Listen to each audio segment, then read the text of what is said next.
Hi hello ನಮಸ್ಕಾರ ಸ್ನೇಹಿತರೆ. ಇಲ್ಲಿ ಅಪ್ಪ ವೈಷ್ಣವ್ನ ಕರ್ಕೊಂಡು ಬಂದು ಬುದ್ಧಿ ಹೇಳ್ತಿದ್ದಾರೆ. ಹಾಗಿದ್ರೆ ಏನಾಗತ್ತೆ, ಇಲ್ಲಿ ವೈಷ್ಣವ್ಗೆ ತಾನು ಮಾಡಿದ ತಪ್ಪು ಅರ್ಥ ಆಗತ್ತಾ, ಏನಾಗತ್ತೆ ತಿಳ್ಕೊಬೇಕು ಅಂದರೆ ಈಗಲೇ ನಮ್ಮ ಈ ಚಾನಲ್ನ ಸಬ್ಸ್ಕ್ರೈಬ್ ಮಾಡಿ, ಹಾಗೆ ಒಂದು ವಿಡಿಯೋವನ್ನು ಪೂರ್ತಿಯಾಗಿ ನೋಡಿ.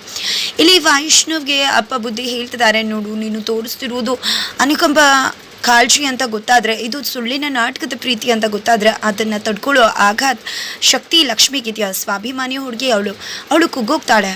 ನಿಜವಾಗ್ಲೂ ಹೇಳಬೇಕು ಅಂದರೆ ಯಾರೇ ಪ್ರೀತಿ ಮಾಡಿದ್ರು ಅದು ಒಂದು ಸೈಡಿಂದ ಪ್ರೀತಿ ಬರ್ತದೆ ಅಂತ ಗೊತ್ತಾದರೆ ಖಂಡಿತ ಅದನ್ನು ತಡ್ಕೊಳ್ಳೋ ಶಕ್ತಿ ಯಾರಿಗೂ ಇರಲ್ಲ. ಅಂಥದ್ರಲ್ಲೂ ಸ್ವಾಭಿಮಾನಿ ಲಕ್ಷ್ಮಿನ ಕುಗ್ಸೋಕೆ ಇದಕ್ಕಿಂತ ಮತ್ತೊಂದು ವಿಷಯ ಬೇಕು ಅಂದ್ಕೊಂಡಿದ್ಯಾ?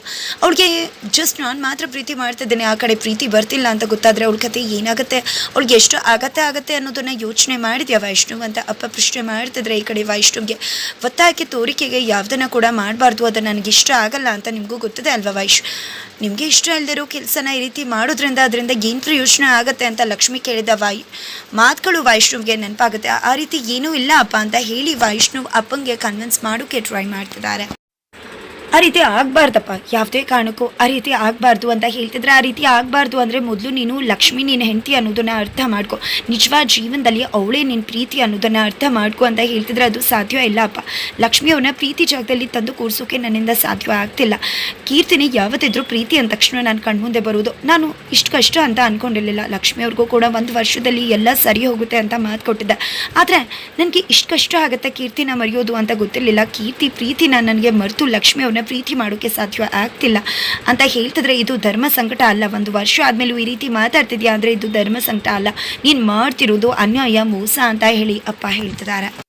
ಅಲ್ಲಿ ಅಪ್ಪ ಮಗನ ಸರಿಯಾದ ದಾರಿ ತರೋಕೆ ಅವನ ಸಂಸಾರ ಸರಿ ಮಾಡೋಕೆ ಟ್ರೈ ಮಾಡ್ತಿದ್ರೆ, ಇಲ್ಲಿ ಅಮ್ಮ ಏನಪ್ಪ ಮಾಡೋದು, ಎಲ್ಲ ನನ್ನ ಕೈ ತಪ್ಪಿ ಹೋಗ್ತದೆ, ಯಾವುದು ನನ್ನ ಕೈ ತಪ್ಪಿ ಕಣ್ ತಪ್ಪಿ ಹೋಗಬಾರ್ದು, ಮೊದಲೇ ಹೇಗಿತ್ತು ಹಾಗೆ ಆಗಬೇಕು, ಈ ಕಾಲ್ ಬೇರೆ ಸುಮ್ಮನೆ ನನ್ನ ಪಾಡಿಗೆ ನಾನೇ ನೋಯಿಸ್ಕೊಂಡು ತಪ್ಪು ಮಾಡಿಬಿಟ್ಟ. ಈ ಕಡೆ ಕೃಷ್ಣ ಕೂಡ ಯಾವ ಮಾತನ್ನು ಕೇಳ್ತಿಲ್ಲ. ಮೊದಲು ಹೀಗೆ ಅಂತ ಕೇಳಿದ್ರೆ ಕನ್ವಿನ್ಸ್ ಆಗ್ತಿದ್ರು, ಆದರೆ ಈಗ ಕನ್ವಿನ್ಸ್ ಆಗ್ತಾನೆ ಇಲ್ಲ. ಏನು ಮಾಡಲಿ ನಾನು? ಇಲ್ಲ, ಕೀರ್ತಿನೂ ಕೂಡ ವರ್ಕ್ಶಾಪ್ಗೆ ಹೋದ್ರೆ ಇಲ್ಲ, ಅವಳಿಂದಾನೇ ಇದನ್ನೆಲ್ಲ ಸರಿ ಮಾಡೋಕ್ಕಾಗೋದು. ಕೀರ್ತಿ ವರ್ಕ್ಶಾಪ್ಗೆ ಹೋಗಲೇಬೇಕು ಅಂತ ಅನ್ಕೊಂಡಿದ್ದೇವೆ. ಇಲ್ಲಿ ಕಾವೇರಿ ಅವರು ಕೀರ್ತಿಗೆ ಕಾಲ್ ಮಾಡ್ತಿದ್ದಾರೆ. ಆದರೆ ಅಲ್ಲಿ ಕೀರ್ತಿ ಕಾವೇರಿ ಅವ್ರ ನಂಬರ್ ನೋಡ್ತಿದ್ದಾಗೆ ಶಾಕ್ ಆಗ್ತಾಳೆ. ಅಷ್ಟರಲ್ಲಿ ಕಾರುಣ್ಯ ಅವ್ರು ಬಂದೆ ಫೋನ್ನ ತಗೋತಾರೆ. ಫೋನ್ ಪಿಕ್ ಮಾಡ್ತಿದ್ದಾಗೆ ಅದು ಕೀರ್ತಿ ಅಂತ ಹೇಳಿ ಕಾವೇರಿ ಅವ್ರು ಶುರು ಮಾಡಿದ ತಕ್ಷಣ ಯಾಕೆ ಕಾಲ್ ಮಾಡಿದ್ಯಾ ಅಂತ ಕೇಳ್ತಿದ್ರೆ, ಕಾರುಣ್ಯ ಆಂಟಿ ಈ ಕಡೆ, ಕಾರುಣ್ಯ ನೀನು ಹಾರ್ಟ್ ಅಟ್ಯಾಕ್ ಆಗಿದೆ ಅಂದರು, ಹೀಗಿದೆಯಾ ಅಂದಾಗ ಯಾಕೆ ಏನು ಅಂತ ಗೊತ್ತಾಗಿ ಮುಹೂರ್ತ ಫಿಕ್ಸ್ ಮಾಡೋದಕ್ಕೆ ಅಂತ ಹೇಳ್ತಿದ್ದಾರೆ. ಯಾಕೆ ನನ್ನ ಮಗಳಿಗೆ ಕಾಲ್ ಮಾಡಿ ಟಾರ್ಚರ್ ಮಾಡ್ತಿದ್ಯಾ, ಸುಮ್ಮನೆ ಫೋನ್ನ ಕೆಳಗಡೆ ಇಡು ಅಂತ ಹೇಳಿ ಕೆಳಗಡೆ ಇಟ್ಟೇ ಬಿಡ್ತಾರೆ ಕಾರುಣ್ಯ ಅವರು. ನಂತರ ಕೀರ್ತಿ ಏನೂ ಕೂಡ ಮಾತಾಡೋದಿಲ್ಲ. ನಂತರ ಈ ಕಡೆ ಕಾವೇರಿ ಅವರು, ಕೀರ್ತಿ ಕೂಡ ನನ್ನ ಕೈ ತಪ್ಪು ಹೋಗ್ತಿದ್ದಾಳೆ, ಇನ್ನೇನು ಮಾಡಲಿ ನಾನು, ಇದೇ ರೀತಿ ಆದರೆ ನನ್ನ ಮಗ ಕೂಡ ಕೈ ತಪ್ಪು ಹೋಗ್ತಾನೆ ಇಲ್ಲ, ನಾನೇ ಏನಾದರೂ ಮಾಡಲೇಬೇಕು, ಯಾವುದೇ ಕಾರಣಕ್ಕೂ ನನ್ನ ಮಗ ಮತ್ತು ಆ ಲಕ್ಷ್ಮಿ ವರ್ಕ್ಶಾಪ್ಗೆ ಹೋಗಲೇಬಾರ್ದು, ಏನು ಮಾಡಲಿ ಅಂತ ಅಂದ್ಕೊಂಡಿದ್ದೆ, ವಿಧಿನ ಕರೀತಿದ್ದಾರೆ ಕಾವೇರಿ. ನಂತರ ಇಲ್ಲಿ ವೈಷ್ಣವ್ ತನ್ನ ತಂದೆ ಹತ್ರ, ಹೌದಪ್ಪ ನಿನ್ನ ಮಗ ಮೋಸ ಅನ್ಯಾಯ ಮಾಡ್ತಿದ್ದಾನೆ, ಅದೇ ಗಿಲ್ಟಲ್ಲಿ ದಿನ ದೂಡ್ತಿದ್ದಾನೆ, ಏನು ಮಾಡಬೇಕು ಅಂತ ಗೊತ್ತಾಗ್ತಿಲ್ಲ, ಲಕ್ಷ್ಮಿಯವ್ರ ಬಗ್ಗೆ ಸ್ನೇಹ ಇದೆ, ಅದು ಒಂದಿನ ಪ್ರೀತಿ ಆಗುತ್ತೆ ಅಂತ ನನಗೆ ಅನ್ನಿಸ್ತಿಲ್ಲ ಅಂತ ಹೇಳ್ತಿದ್ರೆ, ಇದೇ ರೀತಿ ಆದರೆ ಏನು ಮಾಡ್ತೀಯ, ನಿನ್ನಲ್ಲಿ ಕಳೆದೋಗಿರೋ ಉತ್ತರಗಳನ್ನ ನಿನ್ನಲ್ಲಿ ಕಂಡ್ಕೋಬೇಕು, ನೀನು ಪ್ರಶ್ನೆಗಳಿಗೆ ಉತ್ತರ ಕಂಡುಕೊಂಡು ನಿನ್ನನ್ನೇ ನೀನು ಸಿದ್ಧಗೊಳಿಸ್ಕೋಬೇಕು. ಅದನ್ನು ಬಿಟ್ಟು ಇದೇ ರೀತಿ ಕನ್ಫ್ಯೂಷನ್ಸಲ್ಲಿ ಇರಬೇಡ, ಮೊದಲು ಕ್ಲಾರಿಟಿ ತಗೋ, ನಿನ್ನ ಬಗ್ಗೆ ನೀನು ಮೊದಲು ಕ್ಲಾರಿಟಿ ತಗೋ, ಇಲ್ಲ ಅಂದರೆ ಇದೇ ರೀತಿ ಆಗಿಬಿಡುತ್ತೆ ಅಂತ ಅಪ್ಪ ಹೇಳ್ತಿದ್ರೆ, ಏನು ಮಾಡಲಿ ಅಪ್ಪ, ಯಾವಾಗಲೂ ಕೂಡ ಪ್ರೀತಿಯಿಂದ ಬಂದು ಲಕ್ಷ್ಮಿಯವ್ರು ಮಾತಾಡಿಸಿದಾಗ ನಾನು ಕುಸ್ತೋಗ್ತೀನಿ, ಅದಕ್ಕೆ ಸತ್ಯವನ್ನೇ ಹೇಳ್ಬಿಡ್ತೀನಿ ಅಂತ ಹೇಳಿದಾಗ ಸತ್ಯ ಹೇಳಿದೆ ಅಂತಲೇ ಅನ್ಕೋ, ಆ ನಂತರ ಏನು ಮಾಡ್ತೀಯ ಅಂದಾಗ ಏನಾಗುತ್ತೆ ಅಂತ ಗೊತ್ತಿಲ್ಲಪ್ಪ ಅಂತ ಹೇಳಿದಾಗ ಏನಾಗುತ್ತೆ ಗೊತ್ತಾ, ಎಲ್ಲ ಹೆಣ್ಮಕ್ಳ ಥರ ತಂದೆ ಸಂಸಾರ ಪ್ರೀತಿ ಅಂತ ಅಂದ್ಕೊಂಡು ಕನ್ಸು ಕಟ್ಟಿರೋ ಲಕ್ಷ್ಮಿ ಮನಸ್ಸು ಒಡೆದೋಗುತ್ತೆ. ನೀನೇನು ಸತ್ಯ ಹೇಳಿ ನೀನು ಭಾರ ಉಳಿಸ್ಕೋತೀಯ, ಆನಂತರ ಭಾರ ಇಳಿಸ್ಕೊಂಡ್ಮೇಲೆ ಆ ಕಡೆ ಲಕ್ಷ್ಮಿ ಬದುಕು ಏನಾಗುತ್ತೆ ಅಂತ ಗೊತ್ತಿದೆಯಾ, ಅವಳ ಮನಸ್ಸು ನುಚ್ಚು ನೂರು ಆಗಿಬಿಡುತ್ತೆ, ಅವಳ ಬದುಕೆ ಮೂರ ಬಟ್ಟೆ ಆಗಿಬಿಡುತ್ತೆ ಅಂತ ಅಪ್ಪ ಹೇಳ್ತಿದ್ದಾರೆ.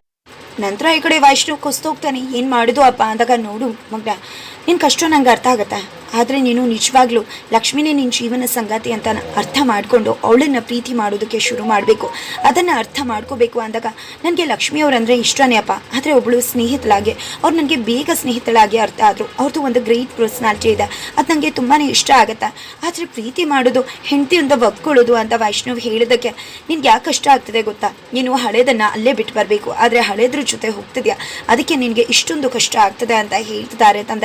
ಈ ಕಡೆ ವಿಧಿ ಬಂದಿದೆ, ಏನಮ್ಮ ಏನಾದರೂ ಬೇಕಿತ್ತ, ಗಂಗಾ ಎಲ್ಲಿ ಕಾಣಿಸ್ತಿಲ್ವಲ್ಲ, ಗಂಗನ್ ಕರೀಲಾ ಅಂತ ಕೇಳ್ತಿದ್ದಾಳೆ. ನಂತರ ಕಾವೇರಿ ಅವರು ಬಾಯಲ್ಲಿ ಕುತ್ಕೋವದೆ, ನಿನ್ನ ಹತ್ರ ಸ್ವಲ್ಪ ಮಾತಾಡಬೇಕು, ನನ್ನ ಮಗಳ ಹತ್ರ ಮಾತಾಡಬಾರ್ದ ನಾನು ಅಂತ ಹೇಳ್ತಿದ್ರೆ, ಏನಮ್ಮ ನಿನಗೂ ನನ್ನ ಜೊತೆ ಮಾತಾಡಬೇಕು ಅನ್ಸುತ್ತಾ ಅಂತ ವಿಧಿ ಕೇಳಿದಕ್ಕೆ, ಏನು ಮಾತಾಡ್ತಿದ್ಯಾ ವಿಧಿ, ನಾನು ಅಷ್ಟು ಸೂಕ್ಷ್ಮವಾಗಿ ಹೇಳಿದೆ ವೈಷ್ಣು ಮತ್ತು ಲಕ್ಷ್ಮಿಗೆ ಹೇಳ್ಬೇಡ ಅಂತ, ಆದರೆ ಕಾಲ್ ಮರ್ಕೊಂಡಿರೋ ವಿಷಯ ಯಾಕೆ ಹೇಳಿದೆ ಅಂದರೆ, ಹೋ ಇದಾ ಯಾಕೆ ಅಣ್ಣ ಲಕ್ಷ್ಮಿ ಜೊತೆ ತಿರ್ಗಾಡ್ಬೇಕಿತ್ತ ನೀನು ಕಾಲು ಮುರಿದೋಗಿದ್ರು ಅಂತ ಹೇಳ್ತಿದ್ರೆ, ನೋಡು ನಿನಗೆ ಕೆಲವೊಂದು ಸೂಕ್ಷ್ಮ ವಿಷಯಗಳು ಗೊತ್ತೇ ಆಗೋದಿಲ್ಲ. ಈಗ ಪುಟ್ಟ ಮತ್ತು ಲಕ್ಷ್ಮಿ ವರ್ಕ್ಶಾಪ್ಗೆ ಹೋಗ್ತಿದ್ದಾರೆ, ಅಲ್ಲಿಗೆ ಕೀರ್ತಿ ಬಂದರೂ ಬರ್ಬೋದು, ಅವಳು ಬರ್ದಿರೋ ಹಾಗೆ ನೋಡ್ಕೊಳ್ಳೋದು ನಿನ್ನ ಜವಾಬ್ದಾರಿ ಅಂತ ಹೇಳಿ ಕಳಿಸ್ತಾರೆ. ನನ್ನ ಮಗಳು ಕತೆ ನನಗೆ ಗೊತ್ತಿಲ್ವಾ ಹೇಗೆ ಅಂತ, ನನ್ನ ಬುದ್ಧಿನೇ ಅಂತ ಅಂದ್ಕೊಂಡಿದ್ದೆ. ನನ್ನ ಕಾಲು ಮುರ್ತಿರ್ಬೋದು, ಆದರೆ ಕಾವೇರಿ ಮೆದ್ಲು ಇನ್ನೂ ಕೂಡ ವರ್ಕ್ ಮಾಡ್ತಿದೆ ಅಂತ ಅನ್ಕೋತಿದ್ದಾರೆ ಕಾವೇರಿಯವರು. ನಂತರ ಇಲ್ಲಿ ವೈಷ್ಣವ್ಗೆ, ನೋಡು ವೈಷ್ಣವ್, ನೀನು ಇನ್ನೂ ಕೀರ್ತಿ ಜೊತೆ ಇರೋ ಪ್ರೀತಿ ಕ್ಷಣಗಳ ಜೊತೆನೇ ಬದುಕ್ತಿದ್ಯಾ, ಮೊದಲು ಅದರಿಂದ ಬಿಟ್ಟು ಹೊರಗಡೆ ಬಾ.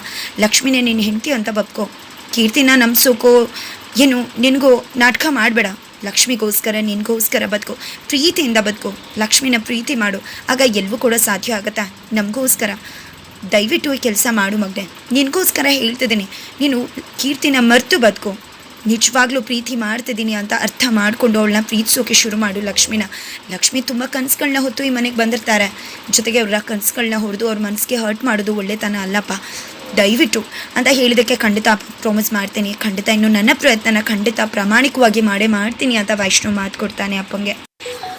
ನಂತರ ಈ ಕಡೆ ವಿಧಿ ಇಲ್ಲಿ ಕೀರ್ತಿಗೆ ಕಾಲ್ ಮಾಡಿ, ನೀನು ಆರಾಮಾಗಿ ಅಣ್ಣನ ಲಕ್ಷ್ಮಿ ಕೊಟ್ಬಿಟ್ಟು ಹೋಗ್ಬಿಟ್ಟು ರೆಸಾರ್ಟಲ್ಲಿ ಆರಾಮಾಗಿ ಕಳೆದ್ಬಿಡು, ಇಲ್ಲಿ ಅಣ್ಣ ಅವಳು ವರ್ಕ್ಶಾಪ್ಗೆ ಹೋಗಲಿ, ಡ್ಯಾನ್ಸ್ ವರ್ಕ್ಶಾಪ್ಗೆ ಅಂತ ಹೇಳ್ತಿದ್ರೆ, ಏನು ಮಾತಾಡ್ತಿದ್ಯಾ ನೀನು, ತಮಾಷೆ ಮಾಡ್ತಿದ್ಯಾ, ಅದೆಲ್ಲ ಸಾಧ್ಯನೇ ಇಲ್ಲ. ವೈಷ್ಣವ್ ಅವ್ರ ಜೊತೆ ವರ್ಕ್ಶಾಪ್ಗೆ ಹೋಗೋದಾ? ಇನ್ನು ತಮಾಷೆ ಮಾಡ್ತಿದ್ಯಾ ಅಂದಿದ್ದಕ್ಕೆ ನಾನು ತಮಾಷೆ ಮಾಡ್ತಿಲ್ಲ, ನಾನು ಹೇಳ್ತಿರೋದು ನಿಜಾನೇ ಅಂತ ಹೇಳ್ತಿದ್ದಾಳೆ.